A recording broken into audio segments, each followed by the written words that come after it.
Sé que es un momento difícil para las mujeres en nuestro país, pero al mismo tiempo encuentro un punto de optimismo que me parece que hay que señalar, y es que como sociedad estamos reflexionando sobre el papel de las mujeres, estamos tratando de saber qué tenemos que hacer para protegerlas, qué tenemos que hacer para que prosperen y para que nos hagan prosperar más como país. Por eso me da gusto poder conversar con una mujer que ha estudiado mucho el tema de las mujeres a todo lo largo de su vida académica, Marta Lamas, una de las figuras más representativas, de hecho, del feminismo mexicano.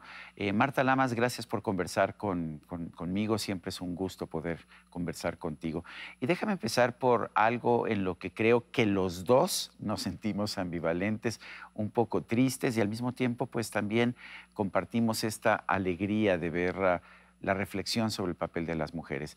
Las marchas que vimos este 8 de marzo, ¿qué sentiste como mujer, como feminista, como persona comprometida con la construcción de una mejor sociedad para las mujeres y para todos?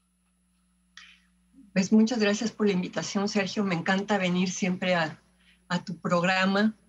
Eres uno de los críticos más sensatos y más tranquilos, ¿no?, de estos temas. Mira, te lo decía, ¿no? La ambivalencia. Por un lado, sí me dio mucho gusto que salieran, pese a las vallas, pese al mensaje que se mandó de que iba a haber violencia y provocación. Yo tengo alumnas, ¿no?, jóvenes que de todas maneras dijeron hay que ir y vamos con cubrebocas y con careta y con todas las precauciones. Y eso, digamos, me da mucho gusto, me da, como dices tú, un cierto optimismo. Y por otro lado, sí me preocupa mucho la manera en que sí se están cruzando intereses políticos de otro orden, grupos que además, como el grupo del Bloque Negro Anarquista, están en contra de todo el Estado y a donde vayan, de lo que se trata es de quemar, de incendiar, de romper, ¿no? Quienes sacan provecho de esto y las dificultades que puede tener un gobierno democrático como el que tiene Claudia Sheinbaum, ¿no? De tratar de mandar, no sé, a las policías mujeres pensando en que entre mujeres, este famoso argumento de la sororidad, algo va a funcionar, y ver cómo hay hombres que se meten en la manifestación y las atacan, ¿no? Y entonces con un saldo altísimo de policías lastimadas, Pero vimos, parece que decir, Marta, vimos hombres que se metieron y que agredieron a mujeres, pero yo también vi muchos casos de mujeres que agredieron a estas policías, las no, claro, Ateneas. Ujú. también. Sí, totalmente, mujeres que las agreden, y ya pasó en la marcha del año pasado también. Entonces, digo, frente a la violencia yo tengo una postura de que la violencia no es el camino de ninguna manera, ¿no? Y con violencia no se resuelven problemas, además de violencia.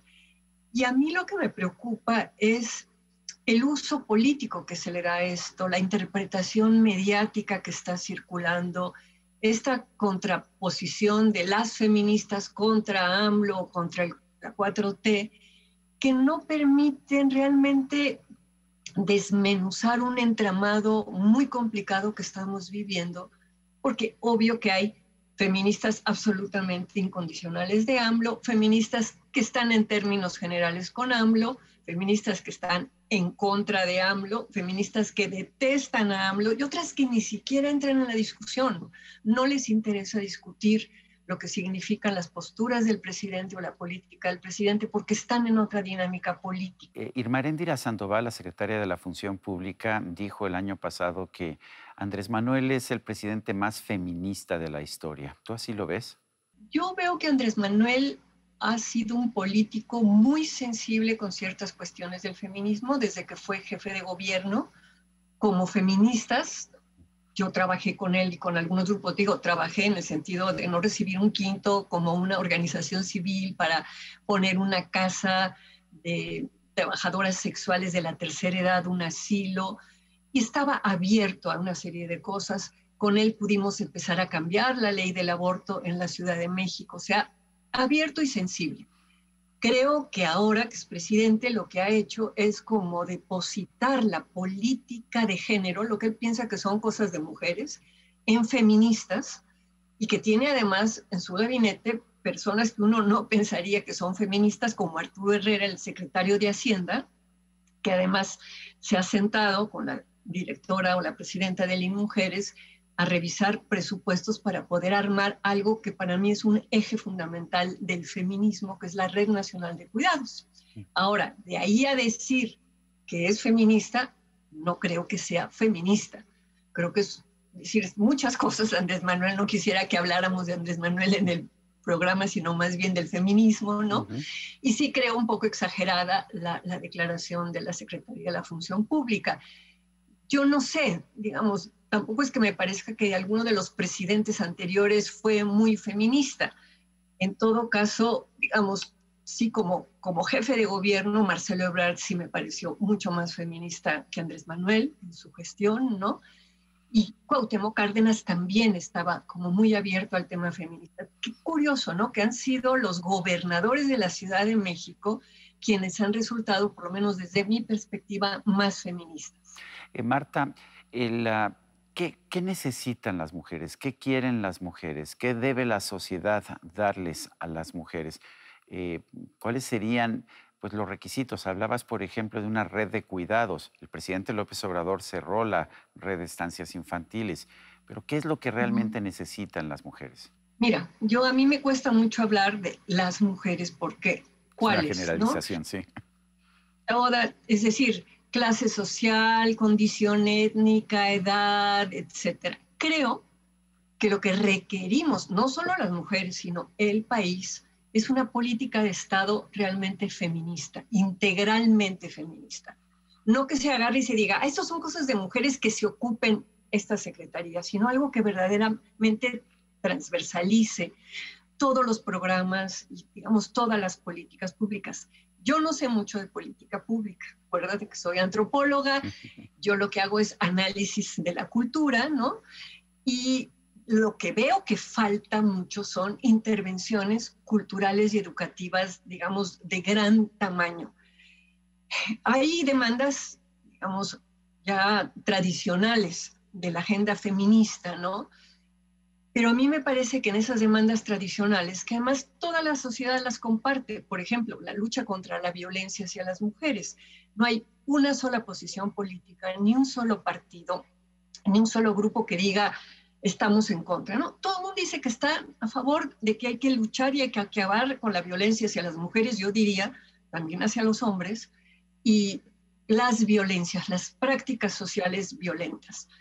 Pero falta una pregunta, falta qué es lo que produce esas prácticas sociales violentas, o sea, qué hay en la cabeza de un feminicida, qué hay en la cabeza de un violador, y cómo eso nos remite al tema de la subjetividad.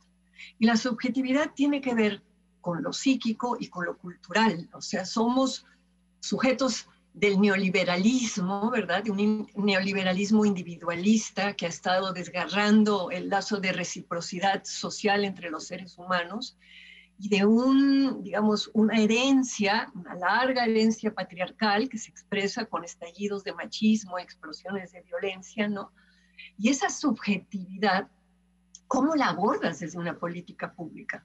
Entonces, la agenda, digamos, por la que salen a la calle 8 de marzo cientos de miles, como fue el año pasado, este año fueron menos, obviamente por la pandemia, ¿no?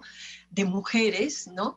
Requiere que demos un pasito más adelante y atrás como para entender a dónde podemos intervenir para desarticular esas subjetividades que llevan a muchísimos hombres a cometer las barbaridades que cometen, pero que en última instancia también ellos son víctimas de algo que les pasó desde antes, ¿no? Y que tiene que ver tanto con el momento histórico que estamos viviendo, con su historia familiar, con toda una serie de cosas. Entonces es un problema muy complicado como para decir qué necesitan las mujeres, es decir, qué necesitamos como país. Necesitamos una política de Estado feminista integral, eso sí. ¿Cómo se hace eso? Pues es muy complicado, hay sociedades que lo están haciendo. Alberto Fernández en Argentina lo está intentando hacer, veamos si le sale o no le sale, ¿verdad? No es un tema de hoy a mañana, no es un tema de nombrar 2 o 3 funcionarias feministas, que las tenemos, el gobierno, ¿no? Tenemos además también funcionarios hombres feministas, creo yo, ¿no? Ahí está Arturo Herrera, ahí está Marcelo Ebrard, ¿no? No, creo que es otra cosa mucho más complicada que sí requiere esa convicción que no tiene Andrés Manuel, ¿no? Que tiene otras convicciones muy importantes y que yo apoyo, tengo un apoyo crítico a su persona y a su gobierno y a la 4T, pero no tiene este compromiso de realmente ir al fondo, porque lo que está en juego, Sergio, es también las relaciones entre los hombres, las mujeres y las personas con identidades distintas o disidentes, como las queramos llamar. Es el tema de las relaciones, del tejido social, del lazo social, ¿no? A él le importa mucho el rollo familiar, el lazo familiar, que ese está muy bien. Vemos clarísimamente, por ejemplo, Esa que los narcotraficantes... está muy conservador en ese sentido, ¿no? Para él la familia es la estructura fundamental, mientras que en el mundo urbano en el que vivimos ya tiene otro papel, ¿no es así? Yo lo que creo es que hay muchos tipos de familias, ¿no? Y que creo que es importante en el sentido de una mirada política ver que hay otro tipo de familias y no la familia tradicional sola. Y el problema no está en defender la familia. Yo creo que hay que defender la familia desde una mirada progresista, sino hay como un conjunto de temas que van como adosados, ¿no? Que son los que levanta la Unión Nacional de Padres de Familia y que es no solamente estar a favor de la familia, sino en contra de la educación sexual, en contra del aborto, en contra de muchas cosas, ¿no? Entonces el problema es si te compras, digamos, todo ese paquete conservador o si hay la posibilidad de pensar la importancia que tienen las familias y la dinámica familiar y la dinámica de crianza, y por eso es importante la Red Nacional de Cuidados, ¿no? Porque descarga la sobrecarga que tienen en México de una manera impresionante las mujeres y empieza también a incluir a los hombres en el tema del cuidado. O sea, no solo es el derecho a ser cuidado de personas que no se pueden cuidar a sí mismas, ¿no? Las criaturas, las personas ancianas, las personas con una discapacidad, con una enfermedad, ¿no? Sino también la obligación a cuidar, derechos y obligaciones. Entonces, hay una discusión ya desde hace 30, 40 años en la teoría feminista y en las investigaciones feministas sobre lo que implica meter un armazón distinta del cuidado y de la crianza, ¿no? Que no solamente aligera las cargas, en este caso de las mujeres, ¿no? Sino que también permite que los hombres aprendan lo que es la crianza, disfruten a los hijos y a las hijas, ¿no? Y que sobre todo se establezcan relaciones de reciprocidad entre distintas generaciones y de responsabilidad. Entonces, yo lo que encuentro que falta ahora en la discusión son especificar o precisar esas medidas o esos pasos, ¿no? Para lograr ese fin a la violencia que todas las personas anhelamos. Y sí lamento, digamos, que hay grupos, tanto en las ONGs feministas como ahorita en el gobierno, en el INMujeres, que están trabajando esas cosas y que de eso no se habla. Se habla de las encapuchadas, que son cosas positivas que se están haciendo. Y que van en la dirección de un cambio cultural para todo el país, ¿no? Entonces, yo lamento, regresando a tu pregunta de cómo había visto yo lo de la marcha, que de repente la gente está asociando, empieza a construirse una narrativa sobre las feministas contra AMLO, ¿no?